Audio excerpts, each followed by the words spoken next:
Cricket একটা বিস্ময়, সম্মানিতদের এখানে সম্মানিত করা হয়। জানেন কি, ইংল্যান্ডের ব্যাটার গ্রাহাম থর্প ও কিউই ব্যাটার মার্টিন ক্রোর নামে ক্রো থর্প ট্রফিতে লড়বে নিউজিল্যান্ড ও ইংল্যান্ড।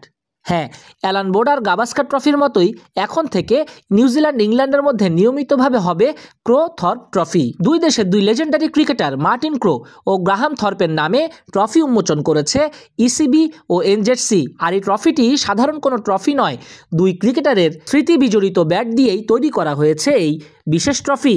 দুই ব্যাট জোড়া লাগানো হয়েছে, সঙ্গে বেদির পাশে পিতলের পাতে কালো অক্ষরে লেখা হয়েছে ক্রো থর্প ট্রফি। ট্রফিটির নকশা করেছেন মাহু ক্রিয়েটিভ নামের এক প্রতিষ্ঠান। কিউই ক্রিকেট ইতিহাসের অন্যতম সেরা ব্যাটার ক্রো 2016 সালে পৃথিবী ছেড়ে চলে যান।